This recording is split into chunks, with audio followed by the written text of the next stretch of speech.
ഇത് ഗുരുവായൂരപ്പാ ശരണം. ശ്രീ ജഗദംബികായേ നമ. ഈ 12ാമത്തെ അധ്യായത്തില് ആടീബക യുദ്ധം അങ്ങനെ ഒരു ഭാഗമാണ് നമുക്ക് വർണ്ണിക്കാനുള്ളത്. അപ്പൊ ഇന്ന് തമ്പുരാന്റെയും ജഗദംബികയുടെയും അനുഗ്രഹത്തോടുകൂടി നമ്മൾക്ക് ആ ഭാഗത്തിലേക്ക് കടക്കാം. ദേവന്മാർക്കും മനുഷ്യർക്കും പോകാവുന്ന തീർത്ഥങ്ങളും അതുപോലെ തന്നെ ക്ഷേത്രങ്ങളും പിന്നെ നദികളും ഏതൊക്കെയാണെന്ന് വിസ്തരിച്ച് പറഞ്ഞു തന്നാലും അതാണ് അറിയാനുള്ള ത്വര. തീർത്ഥസ്നാനം, ദാനം ഇവകളൊക്കെ ചെയ്യുന്നത് കൊണ്ടുള്ള ഫലങ്ങളും തീർത്ഥയാത്ര എങ്ങനെ ചെയ്യണമെന്നും അതിന്റെ നിയമങ്ങളും പറഞ്ഞു തരണം. രാജൻ, പുണ്യതീർത്ഥങ്ങൾ ഒട്ടധികം ഉണ്ട്. അതിൽ ദേവീക്ഷേത്രത്തിനടുത്തുള്ള തീർത്ഥങ്ങളെ പറ്റി ആദ്യം പറയാം. നദികളെ സുപ്രസിദ്ധമായ ഗംഗ, സിന്ധു, നർമ്മദ, ഗണ്ഡകി, യമുന, വേത്രവതി, ചർമ്മണ്വതി, സരസ്വതി, ഗോമതി, ഭൂമതി, ചന്ദ്രഭാഗ, സരയൂ, താപി, തപസ ഇവയാണ് പ്രധാന നദികൾ. പുണ്യതീർത്ഥങ്ങൾ ഇനിയും ഉണ്ട്. ഒരുപാട് പുണ്യതീർത്ഥങ്ങൾ ഉണ്ട്. നമുക്ക് പുണ്യക്ഷേത്രങ്ങൾ പറഞ്ഞറിയിക്കാനാവാതെ അത്ര ഉണ്ട്. ഈശ്വരന്മാരും നമുക്ക് വേണ്ട പോലെ ഉണ്ട്. നമുക്കൊന്നിനും ക്ഷാമമില്ല. പ്രധാന ക്ഷേത്രങ്ങൾ കുരുക്ഷേത്രം, നൈമിഷം, പ്രഭാസം, ധർമാരണ്യം, പ്രയാഗ, അർബുദാരണ്യം എന്നിവയാണ്. ഇനി പർവ്വതങ്ങളെ പറ്റി പറയാം. ശ്രീശൈലം, ഗന്ധമാദനം, സുമേരു എന്നിവയാണ് പ്രസിദ്ധമായ മാനസ സരോവർ, ബിന്ദു തടാകം, അച്ഛോദം എന്നിവയാണ് പുണ്യ തടാകങ്ങൾ. നരനാരായണന്മാര് തപസ് ചെയ്ത് പ്രസിദ്ധമായ ബദരീകാശ്രമം, ഋഷീശ്വരന്മാർ തപസ് ചെയ്യുന്ന ശതയൂപാശ്രമം, വാമനാശ്രമം എന്നിവയാണ് പ്രധാനപ്പെട്ട ആശ്രമങ്ങൾ. പുണ്യാശ്രമങ്ങൾ ഇനിയും ഒരുപാട് പറയാനുണ്ട്. ചുരുക്കി അത്രയും പ്രധാനപ്പെട്ടവ മാത്രമേ പറയുന്നുള്ളൂ. ഈ പുണ്യ സങ്കേതങ്ങളിലൊക്കെ ദേവീ ക്ഷേത്രങ്ങളും ഉണ്ട്. പാപനാശത്തിന് യജ്ഞം, തീർത്ഥസ്നാനം, വ്രതം, ദാനം, തപസ്, പുണ്യകർമ്മം ഒക്കെ ആവശ്യമാണ്. അതിനൊക്കെ ദ്രവ്യശുദ്ധി വേണം, ക്രിയാശുദ്ധി വേണം, കർമ്മശുദ്ധി വേണം. ഇതൊക്കെ ആവശ്യമാണ് അതിന്. മനഃശുദ്ധിയുള്ളവർ തുലവും കുറവാണ്. പല കാര്യങ്ങളിൽ ഏർപ്പെട്ട് പല ഭാവങ്ങളും സ്വീകരിച്ച് മനസ്സെപ്പോഴും വികലമായിരിക്കും.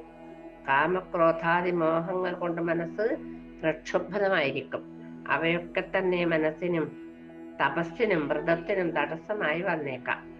അഹിംസ, സത്യം, അസ്തേയം, ശൗചം, ഇന്ദ്രിയ നിഗ്രഹം, സ്വധർമ്മത്തിൽ നിഷ്ഠ ഇതൊക്കെയുള്ളവരുടെ പ്രവൃത്തികൾ സർവതീർത്ഥഫലത്തെ നൽകും. നിത്യകർമ്മങ്ങളിൽ വിഘ്നം വരുത്തി ദുസ്സംഗത്തിൽ ഏർപ്പെടുന്നവരുടെ തീർത്ഥസ്നാനം വ്യർത്ഥമാണ്. ആ തീർത്ഥസ്നാനം ശരീരത്തിലെ മാലിന്യം അകറ്റാനേ ഉതകും. കുളിച്ചാല് നമ്മുടെ ശരീരത്തിലെ മാലിന്യം പോകും. പക്ഷേ മനസ്സിലെ മാലിന്യം കളഞ്ഞ് തീർത്ഥസ്നാനം ചെയ്താലേ ശരിക്ക് ഫലം ലഭിക്കുകയുള്ളൂ. നാമോച്ചാരണം കൊണ്ട് മാത്രമാണ് മനസ്സിലെ മാലിന്യം ഒഴിവാവുന്നത്. അല്ലെങ്കിൽ ഗംഗാതീരത്ത് തന്നെ കഴിയുന്ന മഹാന്മാരായ മുനീശ്വരന്മാർ ദ്രോഹബുദ്ധിയുള്ളവരാകുമോ? അതാണ് പറഞ്ഞത്. ആ മനസ്സ് ശരിയായിട്ടില്ലെങ്കിൽ ഒന്നും കാര്യമില്ല. വസിഷ്ഠൻ, വിശ്വാമിത്രൻ തുടങ്ങിയ മുനീശ്വരന്മാർ രാഗാദി ദോഷങ്ങൾ ഉള്ളവരാകുമോ? ജ്ഞാനത്തിൽ നിഷ്ഠയുള്ള ഒരാൾക്ക് സത്സംഗം ലഭിച്ചാൽ അവന് തന്റെ മനസ്സിലെ മാലിന്യം കളയാൻ സാധിക്കും. ആ മനഃശുദ്ധി ഗംഗാദി നദികളെ സ്നാനം ചെയ്തതിനേക്കാൾ ഗുണം ചെയ്യുകയും ചെയ്യും. ഏറ്റവും പ്രധാനം മനഃശുദ്ധിയാണ്. ശരീരശുദ്ധിയെക്കാളും ശരീരശുദ്ധി വേണം. കുളിക്കാണ്ടൊന്നും ഇരുന്നൂടാ. നല്ല അലക്കിയ വസ്ത്രം തന്നെ ധരിക്കണം, കീറിയതായാലും തരക്കേടില്ല. അപ്പോ അതിനേക്കാളൊക്കെ മനഃശുദ്ധിയാണ് പ്രധാനം എന്ന് പറയുന്നു. വേദശാസ്ത്ര പഠനങ്ങളോ യാഗങ്ങളോ തപസ്സോ ദാനമോ വ്രതങ്ങളോ ഒന്നും തന്നെ മനഃശുദ്ധിക്ക് കാരണമാവുന്നില്ല. ബ്രഹ്മപുത്രനും വേദപാരകനുമായ വസിഷ്ഠ മഹർഷിക്ക് ഗംഗാതീരത്തിൽ താമസിച്ചിട്ടും തന്റെ ഉള്ളിലുള്ള രാഗദ്വേഷങ്ങളെ നിയന്ത്രിക്കാൻ സാധിച്ചുവോ? ഇല്ല. വസിഷ്ഠനും വിശ്വാമിത്രനും എന്നും ബദ്ധവൈരികളാണ്. പണ്ട് ഹരിശ്ചന്ദ്രൻ കാരണമായ വസിഷ്ഠമുനിയുടെ ശാപത്താൽ വിശ്വാമിത്ര മഹർഷി കൊറ്റിയായി തീർന്നു. വിശ്വാമിത്രന്റെ ശാപം കൊണ്ട് വസിഷ്ഠമുനി മീൻകൊത്തിയാവുകയും ചെയ്തു. പോരെ, തമ്മിൽ ശപിച്ച വസിഷ്ഠനും വിശ്വാമിത്രനും മീൻകൊത്തിയും കൊറ്റിയുമായി മാനസ സരസിന്റെ തീരത്ത് അനവധി കാലം കൊത്തിയും മാന്തിയും വസിച്ചു അത്രേ. അവിടുന്ന് തമ്മിൽ രണ്ട് സിംഹങ്ങളെ പോലെ അവർ വീറും വാശിയോടുകൂടി പരസ്പരം യുദ്ധം ചെയ്തു. ആരൊക്കെ? കൊറ്റിയും മീൻകൊത്തിയും. ഈ രണ്ട് മുനിമാർ തമ്മിൽ വൈരമുണ്ടാവാൻ എന്താണ് കാരണം എന്ന് ചോദിച്ചു. സൂര്യവംശത്തിൽ ശ്രീരാമചന്ദ്രന്റെ ജനനത്തിന് മുമ്പേ ത്രിശങ്കുവിന് ഹരിശ്ചന്ദ്രൻ എന്നൊരു പുത്രൻ ജനിച്ചു.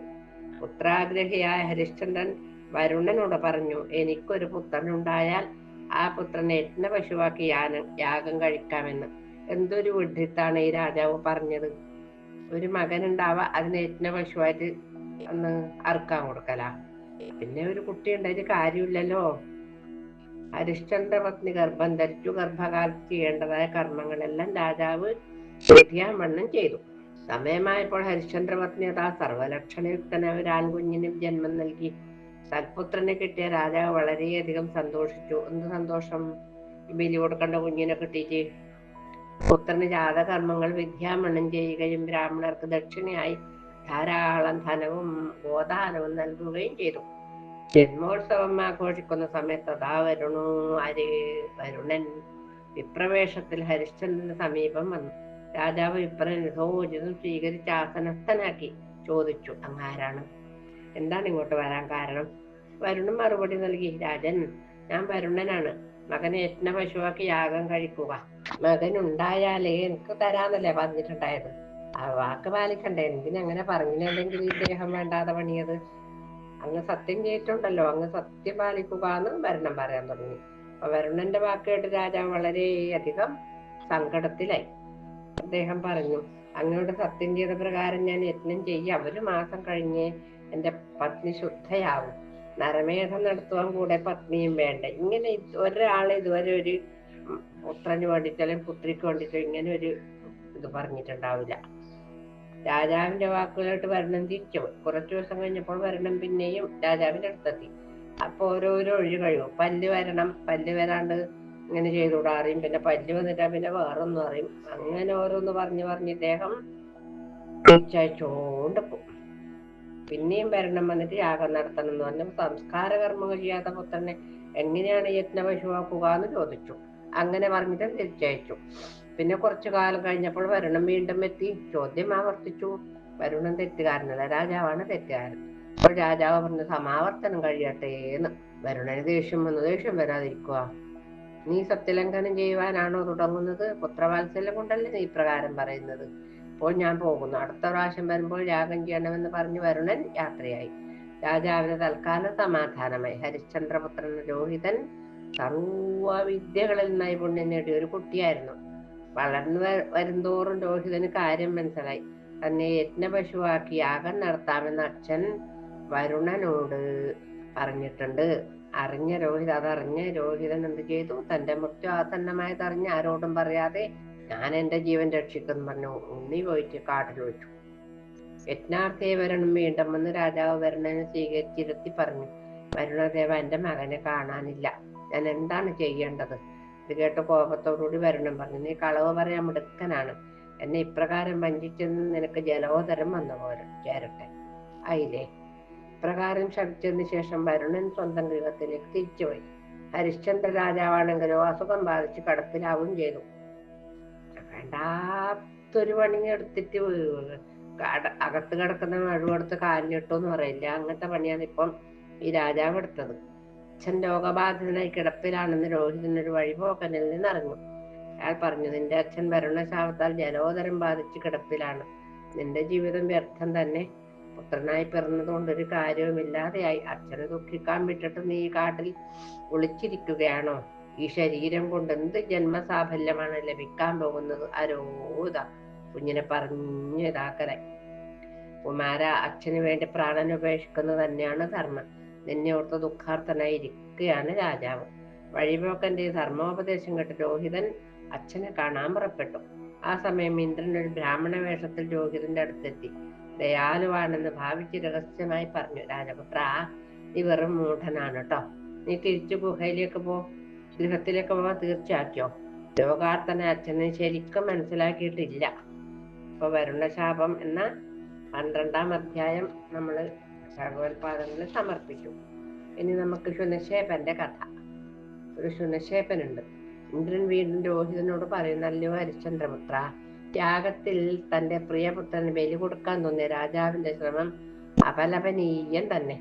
അങ്ങ് അച്ഛന്റെ അടുത്തേക്ക് പോയാൽ നിശ്ചയമായും അച്ഛൻ നിന്നെ രൂപത്തിൽ കെട്ടി നിർദ്ദയം വധിച്ച് ബലി നൽകും. തേജസ്വിയായ ഇന്ദ്രന്റെ വാക്ക് കേട്ട് രോഹിതൻ അച്ഛന്റെ അടുത്തേക്കുള്ള പോക്ക് തൽക്കാലം വേണ്ടെന്ന് വെച്ചു. അച്ഛന്റെ രോഗവാർത്ത ഓരോരുത്തരും വന്ന് പറയുമ്പോൾ രോഹിതൻ അച്ഛന്റെ അടുത്തേക്ക് പുറപ്പെടും. അപ്പോഴൊക്കെ ഇന്ദ്രൻ ഓരോ കാരണം പറഞ്ഞ് മുടക്കും. രോഗം സഹിക്കാതായപ്പോൾ ഹരിശ്ചന്ദ്രൻ വസിഷ്ഠ ഗുരുവിനെ വിളിച്ചു വരുത്തി പ്രകാരം പറഞ്ഞു. ഗുരോ, ഞാൻ ഈ മഹാവ്യാധി കൊണ്ട് പീഡിതനായിരിക്കുകയാണ്. ഞാൻ എന്താണ് ചെയ്യേണ്ടത്? എന്നെ രോഗത്തിൽ നിന്ന് എങ്ങനെയെങ്കിലും രക്ഷിക്കൂ. വസിഷ്ഠൻ പറഞ്ഞു, രാജൻ, രോഗം മാറാനൊരു ഉപായമുണ്ട്. ധർമ്മസംഗ്രഹത്തിൽ പറയുന്നുണ്ട്, 13 തരം മക്കളുണ്ടെന്ന് ചോദിച്ച പണം കൊടുത്തൊരു വിപ്രകുമാരനെ വിലക്ക് വാങ്ങും. അതൊരു തരം പുത്രൻ. ആ ക്രീതപുത്രനാണ് നീ യജ്ഞം നടത്തുക. എങ്കിൽ നിന്റെ രോഗവും ഇല്ലാതെയാവും, വരുണനും സംപ്രീതനാകും. കുറെ തരത്തില് മക്കളുണ്ടെന്ന് പറയുന്നു. വസിഷ്ഠന്റെ വാക്ക് കേട്ട് ഹരിശ്ചന്ദ്രൻ മന്ത്രിമാരെ വിളിച്ചു വരുത്തി പറഞ്ഞു, മന്ത്രിമാരെ, പണം ആഗ്രഹിച്ച് മക്കളെ വിൽക്കുന്നവരുണ്ടാവും. അവരെ തിരഞ്ഞു പിടിച്ച് ചോദിക്കുന്ന പണം കൊടുത്ത് ഒരു വിപ്രബാലനെ വിലക്ക് വാങ്ങണം. ബ്രാഹ്മണ കുട്ടിനെ ഇപ്പം ബലി കൊടുക്കേണ്ടത്. യജ്ഞത്തിന് ബലിയർപ്പിക്കാൻ ഒരു ബാലന് വേണം. ഏത് ബ്രാഹ്മണന്റേതായാലും ഒരു ബ്രാഹ്മണ ബാലനെ എനിക്ക് നിങ്ങൾ കൊണ്ടുവന്ന് തരണം. അതിനായി എല്ലാവരും പരിശ്രമിക്കുവിൻ. ഇങ്ങനെ പറഞ്ഞു. രാജാവിന്റെ മന്ത്രിമാർ ബ്രാഹ്മണ ബാലനെ കെട്ടാൻ ദേശാന്തരങ്ങളിലും വീടാന്തരങ്ങളിലും ഒക്കെ തിരിഞ്ഞടന്നു.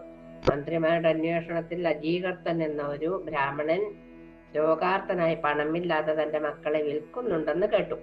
ആ ബ്രാഹ്മണന് 3 പുത്രന്മാരുണ്ട്. അതിൽ മധ്യമനായ ശുനശേപ്പനെയാണ് കൊടുക്കുവാൻ ഉദ്ദേശിക്കുന്നത്. ചോദിച്ച പണം കൊടുത്ത് മന്ത്രി ബാലനെ കൂടെ കൊണ്ടുപോന്നു.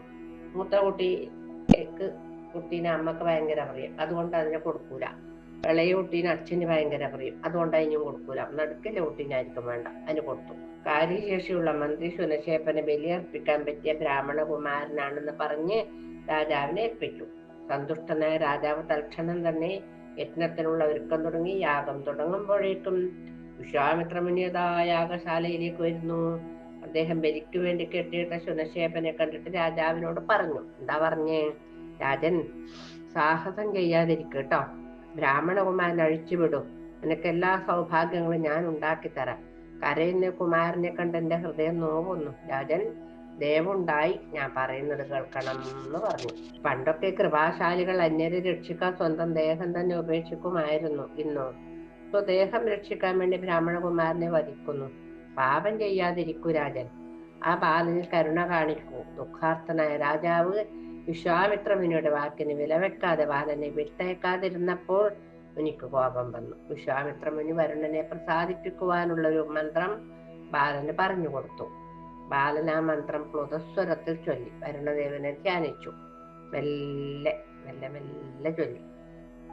ആ വിപ്രബാലന്റെ ധ്യാനത്തിൽ പ്രസന്നനായി വരുണൻ പ്രത്യക്ഷപ്പെട്ട് ബാലനെ മോചിപ്പിച്ചു. വരുണൻ ഹരിശ്ചന്ദ്ര രാജാവിന്റെ രോഗവും സുഖമാക്കി തിരിച്ചുപോയി. തന്റെ വാക്കിനെ ആദരിക്കാത്ത രാജാവിനോട് വിശ്വാമിത്രൻ ശത്രുത വെച്ച് പുലർത്തി. അതാ, ഒരാള് നേരെയാകുമ്പോ മറ്റൊരാളുണ്ട്. ഒരു ദിവസം ഹരിശ്ചന്ദ്രൻ കുതിരപ്പുറത്ത് നായാട്ടിനായി പോയി. ഒരു പന്നിയെ അന്വേഷിച്ച് ഹരിശ്ചന്ദ്രൻ ഉച്ച സമയത്ത് കൗശികി തടത്തിലെത്തി. അപ്പോഴോ വിശ്വാമിത്രമുനി ഒരു ബ്രാഹ്മണന്റെ വേഷത്തിൽ വന്ന് രാജ്യമടക്കം യാചിച്ചു വാങ്ങി രാജാവിനെ വഞ്ചിച്ചു. എതിർച്ചയാ കാട്ടിൽ വന്ന വസിഷ്ഠൻ രാജാവിന്റെ കഷ്ടത കണ്ട് കാരണക്കാരനായ കൗശികനെ ശപിച്ചു. ക്ഷത്രിയാധമ, കള്ള വേഷം കെട്ടി രാജാവിനെ വഞ്ചിച്ച നീ ഭഗധർമ്മം കാട്ടി എന്തിനാണ് കുറ്റം കൊള്ളുന്നത്? തെറ്റ് ചെയ്യാതെ ഞങ്ങളുടെ നൃപനെ മഹാദുഃഖത്തിൽ വീഴ്ത്തിയത് എന്തിനാണ് നീ? ഭഗധർമ്മം ചെയ്ത് രാജാവിനെ വഞ്ചിച്ചതുകൊണ്ട് നീ ഒരു കൊറ്റിയായി തീരട്ടെ. അങ്ങനെയാണ് ആ കൊറ്റിയായതിന്റെ കഥയാണ് ഈ പറയുന്നത് എന്ന് വസിഷ്ഠൻ ശപിച്ചു. വസിഷ്ഠന്റെ ശാപത്താൽ തപ്തനായ വിശ്വാമിത്രൻ തിരിച്ചും ശപിച്ചു. ഞാൻ കൊറ്റിയായിരിക്കുന്നിടത്തോളം കാലം നീ പൊന്മാനായും കാലം കഴിക്കണം. ഇതിനാണ് ഇവരിങ്ങനെ തപസ് ചെയ്തിട്ട് ഇങ്ങനെ പുണ്യം ആർജിക്കും. അതൊരു ശാപം കൊണ്ട് കളി. പരസ്പരം ശാപം നൽകിയവർ മാനസ സരോവറിന്റെ അടുത്തുള്ള മരക്കൊമ്പിൽ കൂടുകൂട്ടി വസിക്കാൻ തുടങ്ങി. അവർ അവിടെയും വിരോധഭാവത്തിൽ തന്നെ വസിച്ചു. കൊക്കുകൊണ്ട് മാന്തി പൊളിച്ചും നഖം കൊണ്ട് മാന്തിയും ചിറകുകളെ കൊണ്ട് ആഞ്ഞടിച്ചും പരസ്പരം എപ്പോഴും യുദ്ധത്തിൽ ഏർപ്പെട്ടവര്. അങ്ങനെ അനേക വർഷം അവർ ഈ മട്ടിൽ കഴിച്ചുകൂട്ടി.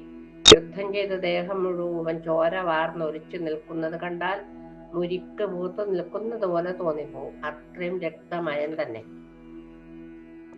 ജനമേജയ രാജാവ് വ്യാസമഹർഷിയോട് ചോദിച്ചു, അവർക്ക് പിന്നെ എങ്ങനെയാണ് ശാപമോക്ഷം കിട്ടിയത്? ആ കഥ കേൾക്കാൻ ഞാൻ ആഗ്രഹിക്കുന്നു മഹർഷി എന്ന് പറഞ്ഞു. അപ്പൊ അദ്ദേഹം പറയുകയാണ്, തമ്മിൽ പോരടിക്കുന്ന വസിഷ്ഠനെയും കൗശികനെയും കണ്ട് ലോകപിതാമഹൻ സുരന്മാരെയും കൂട്ടി ആ ദേശത്തെത്തി.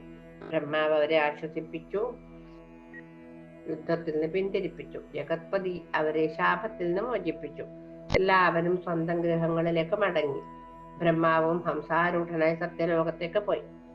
ബ്രഹ്മദേവന്റെ ഉപദേശത്താൽ വസിഷ്ഠനും വിശ്വാമിത്രനും അന്യോന്യ സ്നേഹത്തോടു കൂടി സ്വന്തം ഗൃഹങ്ങളിലേക്ക് മടങ്ങി. മൈത്രാവരുണിയും വിശ്വാമിത്രനും കാര്യമൊന്നുമില്ലാതെ ചെയ്ത യുദ്ധം മർത്യനോ ദൈത്യനോ ദേവനോ ഈ ഭൂമിയിൽ ആരുമായിക്കോട്ടെ, ആര് ചെയ്താലും അനർത്ഥമേ സംഭവിക്കും. രാജൻ മഹാന്മാർക്ക് പോലും ചിത്തശുദ്ധി ദുർലഭമായിട്ടാണ് കാണുന്നത്. പ്രയത്നിച്ചിട്ടും ചിത്തശുദ്ധി നേടണം. ഇല്ലെങ്കിൽ ദാനം, തപം, തീർത്ഥസ്നാനം തുടങ്ങിയതൊക്കെ നിരർത്ഥകമായി വരും. ധർമ്മകർമ്മങ്ങളിലുള്ള ശ്രദ്ധ ദേഹികൾക്ക് 3 വിധമാണ്: സാത്വികം, രാജസം, താമസം. ധർമ്മത്തിൽ പറഞ്ഞ ഫലം കിട്ടുന്ന സാത്വികീ ശ്രദ്ധ ദുർലഭമാണ്. സമ്യക്കായിട്ടുള്ള രാജസീ ശ്രദ്ധ കൊണ്ട് പകുതി ഫലം കിട്ടും. കാമക്രോധാദി വശകന്മാർ താമസീ ശ്രദ്ധയുള്ളവരായിരിക്കും. അതിൽ നിന്ന് കിട്ടുന്ന ഫലം ദുഷ്കീർത്തിയായിരിക്കും. അതുകൊണ്ട് മനസ്സ് നിർമ്മലമാക്കി ശ്രവണാദികളിലും ദേവീ പൂജകളിലും രതന്മാരായി തീർത്ഥക്കരയിൽ വസിക്കണം. ദേവീ ഗുണങ്ങൾ കീർത്തിച്ചും ദേവീ നാമങ്ങൾ ജപിച്ചും കലിദോഷങ്ങളെ അകറ്റി നിർത്തണം. ദേവീ പാദാബ്ജങ്ങൾ വിശ്വസിച്ച് കാലം കഴിക്കുന്നവർക്ക് കലികാല ഭീതി ഉണ്ടാകില്ല. മഹാപാപികൾ കൂടി മുക്തരായി തീരുമെന്ന് പറഞ്ഞു കൊടുത്തു. അങ്ങനെ ശുനശേഖരക്ഷണം എന്ന 13-ാം അധ്യായം ദേവി പാദങ്ങളിൽ സമർപ്പിച്ചു. കായേന വാചാ മനസേന്ദ്രിയർവാ ബുദ്ധ്യാത്മനാ വാ പ്രകൃതി സ്വഭാവാത് കരോമി യദ്ദിൽ സകലം പരസ്മൈ നാരായണായേതി സമർപ്പയാമി.